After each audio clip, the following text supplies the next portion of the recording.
ಓಂ ಶಾಂತಿ. ಮಧುರಾತಿ ಮಧುರ ಶಿವ ಪರಮಾತ್ಮ ತಂದೆಯ ಮಧುರ ಮಹಾವಾಕ್ಯವನ್ನು ಕೇಳೋಣ. ಇಂದಿನ ಮುರಳಿಯ ದಿನಾಂಕವಾಗಿದೆ 12/8/2025. ಪ್ರಾತಃ ಮುರಳಿ ಬಾಪ್ದಾದ ಮಧುಬನ್. ಮಧುರ ಮಕ್ಕಳೇ, ನಿಮಗೆ ಸರ್ವಿಸ್ನಲ್ಲಿ ಬಹಳ ಉಮ್ಮಂಗ ಬರಬೇಕು. ಜ್ಞಾನ ಯೋಗ ಇದ್ದಾಗ ಬೇರೆಯವರಿಗೂ ಕಲಿಸಿ ಸರ್ವಿಸನ್ನು ವೃದ್ಧಿ ಮಾಡಿರಿ.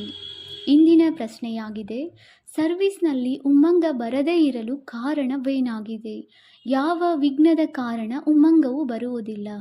ಉತ್ತರ: ಎಲ್ಲದಕ್ಕಿಂತಲೂ ದೊಡ್ಡ ವಿಘ್ನ ಅಪವಿತ್ರ ದೃಷ್ಟಿಯಾಗಿದೆ. ಈ ಕಾಯಿಲೆಯು ಸರ್ವಿಸ್ನಲ್ಲಿ ಉಮ್ಮಂಗ ಬರಲು ಬಿಡುವುದಿಲ್ಲ. ಇದು ಬಹಳ ಕಠಿಣವಾದ ಕಾಯಿಲೆಯಾಗಿದೆ.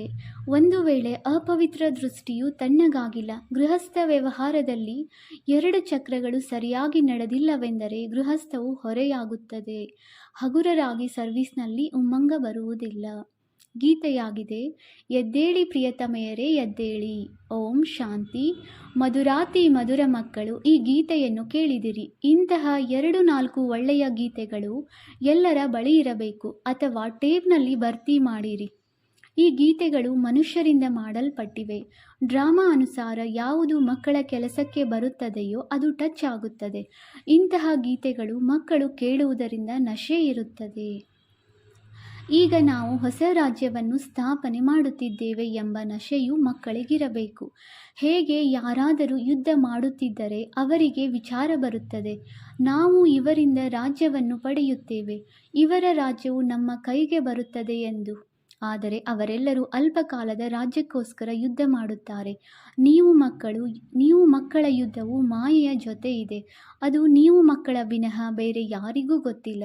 ನೀವು ತಿಳಿದುಕೊಂಡಿದ್ದೀರಿ, ನೀವೀಗ ಈ ವಿಶ್ವದ ಮೇಲೆ ಗುಪ್ತ ರೀತಿಯಲ್ಲಿ ರಾಜ್ಯ ಸ್ಥಾಪನೆ ಮಾಡುತ್ತಿದ್ದೀರಿ, ಅಥವಾ ತಂದೆಯಿಂದ ಆಸ್ತಿಯನ್ನು ಪಡೆಯುತ್ತಿದ್ದೀರಿ.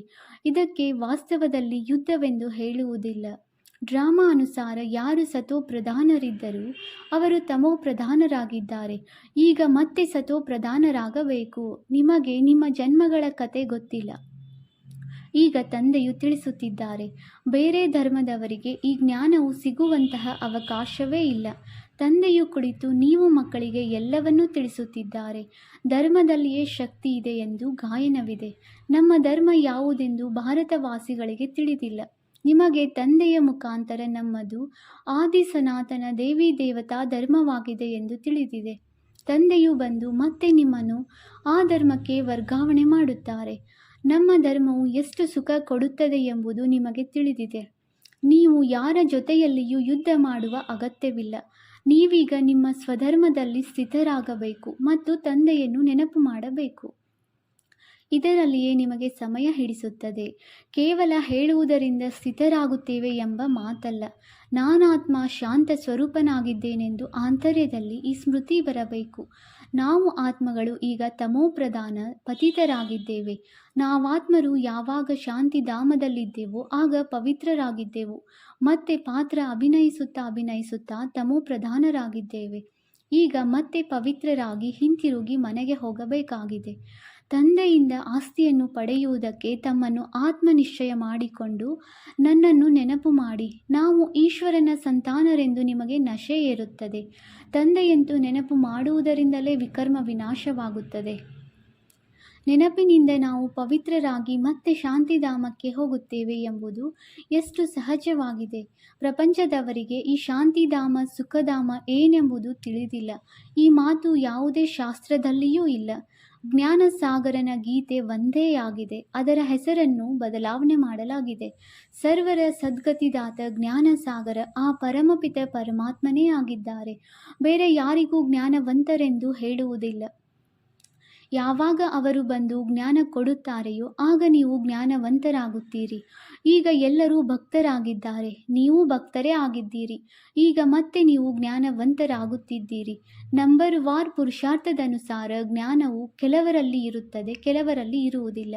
ಈ ಲೆಕ್ಕದಿಂದ ಶ್ರೇಷ್ಠ ಪದವಿಯನ್ನು ಪಡೆಯುವುದಿಲ್ಲ. ತಂದೆಯು ಸರ್ವಿಸ್ಗಾಗಿ ಎಷ್ಟು ಉಮ್ಮಂಗ ತುಂಬುತ್ತಾರೆ. ಅನ್ಯರಿಗೆ ತಿಳಿಸಲು ಮಕ್ಕಳಲ್ಲಿ ಇನ್ನೂ ಆ ಶಕ್ತಿ ಬಂದಿಲ್ಲ. ಇಂತಹ ಯುಕ್ತಿಗಳನ್ನು ರಚಿಸಿ. ಬಲೆ, ಮಕ್ಕಳು ಶ್ರಮಪಟ್ಟು ಸಮ್ಮೇಳನಗಳನ್ನು ಮಾಡುತ್ತಾರೆ. ಗೋಪರಲ್ಲಿ ಅಣ್ಣಂದಿರಲ್ಲಿ ಸ್ವಲ್ಪ ಶಕ್ತಿ ಇದೆ. ಸಂಘಟನೆಯಲ್ಲಿ ಸೇರಿ ಯುಕ್ತಿಯನ್ನು ರಚಿಸಬೇಕು. ಸರ್ವಿಸ್ ಹೇಗೆ ವೃದ್ಧಿ ಮಾಡುವುದೆಂದು ಅವರಿಗೆ ವಿಚಾರ ಬರುತ್ತದೆ. ಬಲೆ ಹೆಸರುಗಳ ಶಕ್ತಿದಳ ಎಂದಾಗಿದ್ದರೂ ಸಹ ಓದು ಬರಹ ಇಲ್ಲ. ಕೆಲವರು ಅವಿದ್ಯಾವಂತರು ಓದಿರುವವರಿಗೆ ಬಹಳ ಚೆನ್ನಾಗಿ ಓದಿಸುತ್ತಾರೆ. ಅಪವಿತ್ರ ದೃಷ್ಟಿಯು ಬಹಳ ನಷ್ಟ ಮಾಡುತ್ತದೆ ಎಂದು ತಂದೆಯು ತಿಳಿಸುತ್ತಾರೆ. ಇದು ದೊಡ್ಡ ಕಾಯಿಲೆಯಾಗಿರುವ ಕಾರಣ ಉಮ್ಮಂಗ ಬರುವುದಿಲ್ಲ. ತಂದೆಯು ಕೇಳುತ್ತಾರೆ, ನೀವು ಯುಗಲ್ ಆಗಿದ್ದೀರಿ ಎಂದರೆ 2 ಚಕ್ರಗಳು ಸರಿಯಾಗಿ ನಡೆಯುತ್ತಿದೆಯೇ? ಒಂದು ಕಡೆ ಎಷ್ಟು ದೊಡ್ಡ ದೊಡ್ಡ ಸೈನಿಕರಿದ್ದಾರೆ. ಸ್ತ್ರೀಯರ ಗುಂಪು ಇದೆ. ಅವರೆಲ್ಲರಿಗೂ ಓದು ಬರಹ ಬರುತ್ತದೆ. ಅಂಥವರಿಗೆ ಸಹಯೋಗವೂ ಸಿಗುತ್ತದೆ. ಆದರೆ ನೀವಿಲ್ಲಿ ಗುಪ್ತವಾಗಿದ್ದೀರಿ. ಬ್ರಹ್ಮ ಕುಮಾರ ಕುಮಾರಿಯರು ಏನು ಮಾಡುತ್ತಾರೆಂಬುದು ಯಾರಿಗೂ ಗೊತ್ತಿಲ್ಲ. ನಿಮ್ಮಲ್ಲಿಯೂ ನಂಬರ್ ವಾರ್ ಇದ್ದಾರೆ. ಗೃಹಸ್ಥ ವ್ಯವಹಾರವೇ ತಲೆಯ ಮೇಲಿರುವ ಕಾರಣ ಬಾಗಿಬಿಟ್ಟಿದ್ದಾರೆ. ಬ್ರಹ್ಮ ಕುಮಾರ ಕುಮಾರಿಯರೆಂದು ಹೇಳಿಕೊಂಡರೂ ಸಹ ಅಪವಿತ್ರ ದೃಷ್ಟಿಯು ತಣ್ಣಗಾಗಿರುವುದಿಲ್ಲ. 2 ಚಕ್ರಗಳು ಒಂದೇ ಸಮಾನ ನಡೆಯಲು ಕಷ್ಟವಾಗಿರುತ್ತದೆ. ತಂದೆಯು ಮಕ್ಕಳಿಗೆ ಸರ್ವಿಸ್ ಮಾಡುವುದಕ್ಕೋಸ್ಕರ ತಿಳಿಸುತ್ತಿರುತ್ತಾರೆ. ಕೆಲವರು ಧನವಂತರಾಗಿದ್ದರೂ ಉಮ್ಮಂಗವಿರುವುದಿಲ್ಲ. ಹಣದ ಹಸಿವುಳ್ಳವರಾಗಿರುತ್ತಾರೆ. ಮಕ್ಕಳಿಗಿರುವುದಿಲ್ಲವೆಂದರೂ ದತ್ತು ಮಾಡಿಕೊಳ್ಳುತ್ತಾರೆ. ಮಕ್ಕಳು ಇರುವುದಿಲ್ಲವೆಂದರೂ ದತ್ತು ಮಾಡಿಕೊಳ್ಳುತ್ತಾರೆ. ಬಾಬಾ, ನಾವು ಕುಳಿತಿದ್ದೇವೆ, ನಾವು ದೊಡ್ಡ ಮನೆಯನ್ನು ತೆಗೆದುಕೊಂಡು ಕೊಡುತ್ತೇವೆಂಬ ಉತ್ಸಾಹವೂ ಬರುವುದಿಲ್ಲ.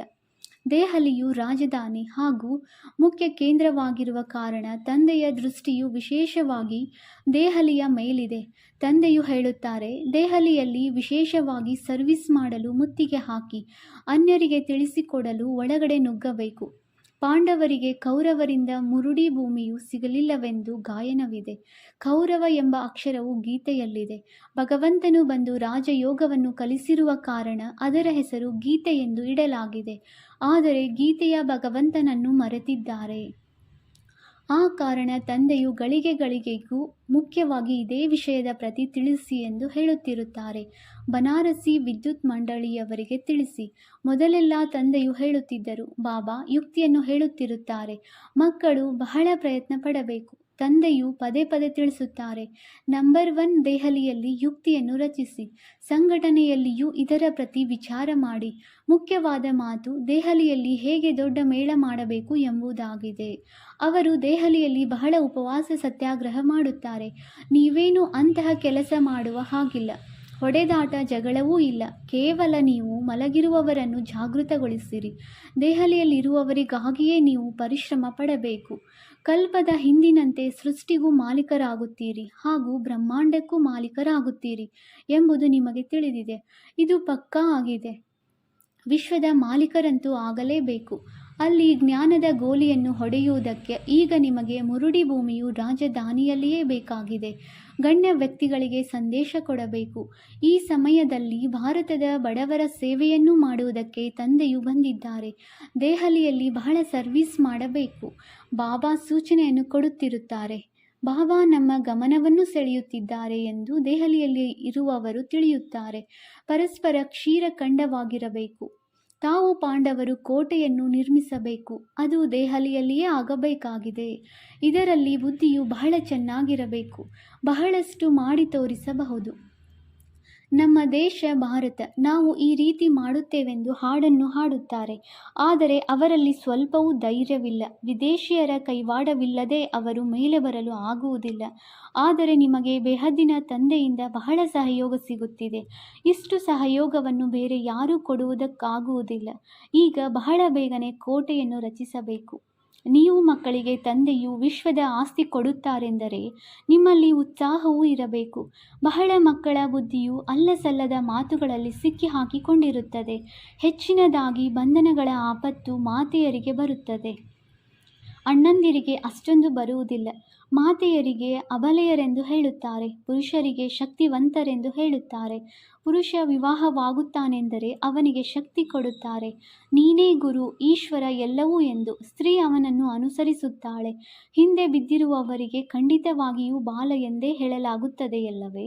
ಪತಿಯಲ್ಲಿ ಮೋಹ ಮತ್ತು ಮಕ್ಕಳಲ್ಲಿ ಮೋಹ ಆದರೆ ಪುರುಷನಿಗೆ ಇಷ್ಟೊಂದು ಮೋಹವಿರುವುದಿಲ್ಲ.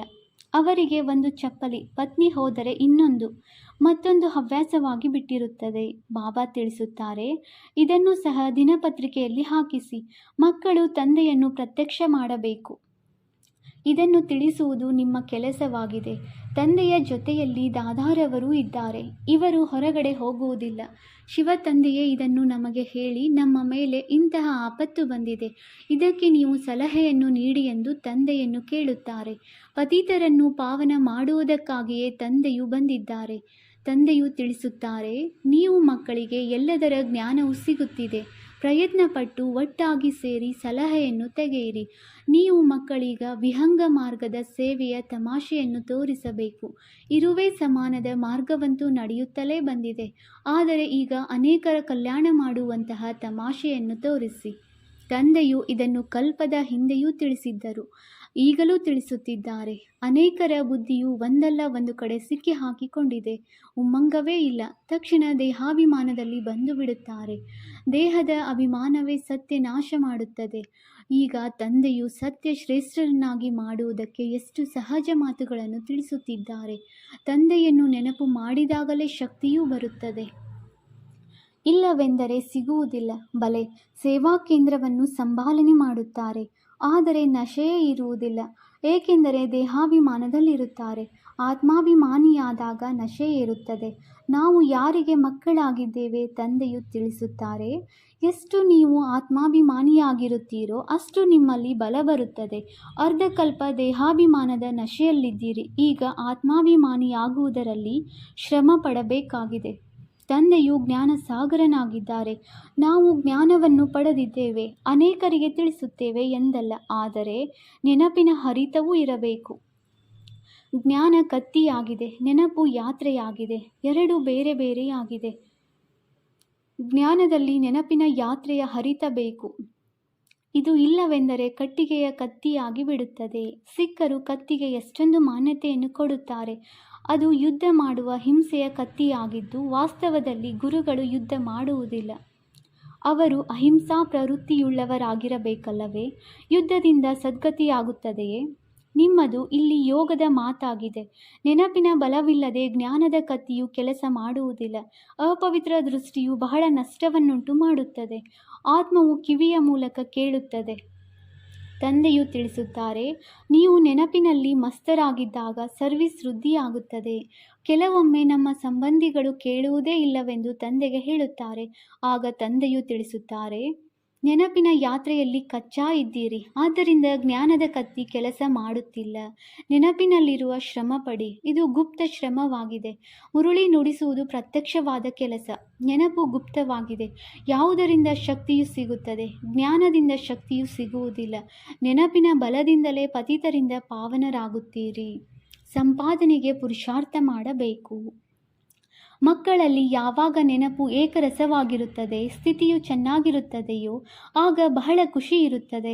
ಮತ್ತು ಯಾವಾಗ ನೆನಪು ಚೆನ್ನಾಗಿರುವುದಿಲ್ಲ, ಯಾವುದೋ ಮಾತಿನಲ್ಲಿ ಗುಟುಗುತ್ತಿರುತ್ತಾರೆ, ಆಗ ಖುಷಿಯನ್ನು ಕಳೆದುಕೊಳ್ಳುತ್ತಾರೆ. ವಿದ್ಯಾರ್ಥಿಗಳಿಗೆ ಶಿಕ್ಷಕರು ನೆನಪಿಗೆ ಬರುವುದಿಲ್ಲವೇ? ಇಲ್ಲಿ ನೀವು ಮನೆಯಲ್ಲಿದ್ದರೂ ಎಲ್ಲ ಮಾಡುತ್ತಿದ್ದರೂ ಶಿಕ್ಷಕರನ್ನು ನೆನಪು ಮಾಡಬೇಕು. ಈ ಶಿಕ್ಷಕನಿಂದ ಬಹಳ ಶ್ರೇಷ್ಠ ಪದವಿ ಸಿಗುತ್ತದೆ.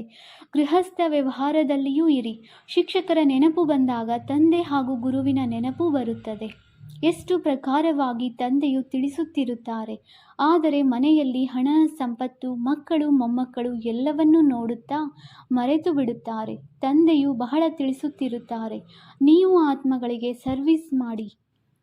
ತಂದೆಯ ನೆನಪೇ ಶ್ರೇಷ್ಠವಾದ ಸೇವೆಯಾಗಿದೆ. ಮನಸ್ಸ ವಾಚ ಕರ್ಮಣ ಬುದ್ಧಿಯಲ್ಲಿ ತಂದೆಯ ನೆನಪಿರಲಿ. ಬಾಯಿಂದಲೂ ಜ್ಞಾನದ ಮಾತೇ ಹೇಳಿ. ಯಾರಿಗೂ ದುಃಖ ಕೊಡಬೇಡಿ, ಯಾವುದೇ ಅಕರ್ತವ್ಯವನ್ನೂ ಮಾಡಬೇಡಿ. ಮೊದಲ ಮಾತು, ತಂದೆಯನ್ನು ತಿಳಿಯದಿದ್ದರೆ ಏನನ್ನೂ ಅರ್ಥೈಸಿಕೊಳ್ಳಲಾಗುವುದಿಲ್ಲ. ಮೊದಲು ತಂದೆಯನ್ನು ಪಕ್ಕಾ ಮಾಡಿಕೊಳ್ಳಿ, ಅಲ್ಲಿಯ ತನಕ ಮುಂದೆ ಹೋಗಬಾರದು. ಶಿವ ತಂದೆಯು ರಾಜಯೋಗವನ್ನು ಕಲಿಸಿ ವಿಶ್ವದ ಮಾಲೀಕರನ್ನಾಗಿ ಮಾಡುತ್ತಿದ್ದಾರೆ. ಈ ಚೀಚಿ ಪ್ರಪಂಚದಲ್ಲಿ ಮಾಯೆಯ ಆಡಂಬರ ಬಹಳ ಇದೆ. ಎಷ್ಟು ಫ್ಯಾಷನ್ ಇದೆ. ಕೊಳಕು ಪ್ರಪಂಚದೊಂದಿಗೆ ನಿಮಗೆ ತಿರಸ್ಕಾರ ಬರಬೇಕು. ಒಬ್ಬ ತಂದೆಯನ್ನು ನೆನಪು ಮಾಡುವುದರಿಂದ ನಿಮ್ಮ ವಿಕರ್ಮವು ವಿನಾಶವಾಗುತ್ತದೆ, ಪವಿತ್ರರಾಗುತ್ತೀರಿ. ಸಮಯವನ್ನು ವ್ಯರ್ಥ ಮಾಡಬಾರದು. ಚೆನ್ನಾಗಿ ಧಾರಣೆ ಮಾಡಿ. ಮಾಯಾಶತ್ರು ಅನೇಕರ ಬುದ್ಧಿಯನ್ನು ಕೆಡಿಸುತ್ತದೆ. ಕಮಾಂಡರ್ ತಪ್ಪು ಮಾಡಿದರೆ ಅವರನ್ನು ಕೆಲಸದಿಂದ ನಿವೃತ್ತಗೊಳಿಸುತ್ತಾರೆ. ಸ್ವಯಂ ಕಮಾಂಡರಿಗೆ ನಾಚಿಕೆಯಾಗುತ್ತದೆ, ಮತ್ತೆ ರಾಜೀನಾಮೆಯನ್ನು ಕೊಟ್ಟು ಬಿಡುತ್ತಾರೆ. ಇಲ್ಲಿಯೂ ಹಾಗೆಯೇ ಆಗುತ್ತದೆ. ಒಳ್ಳೊಳ್ಳೆಯ ಕಮಾಂಡರರು ಸಹ ಪದಚ್ಯುತರಾಗುತ್ತಾರೆ. ಒಳ್ಳೆಯದು. ಮಧುರಾತಿ ಮಧುರ ಅಗಲಿ ಹೋಗಿ ಮರಳಿ ಸಿಕ್ಕಿರುವ ಮಕ್ಕಳ ಪ್ರತಿ ಮಾತಾಪಿತ ಬಾಪ್ದಾದಾರವರ ನೆನಪು, ಪ್ರೀತಿ ಹಾಗೂ ಸುಪ್ರಭಾತ.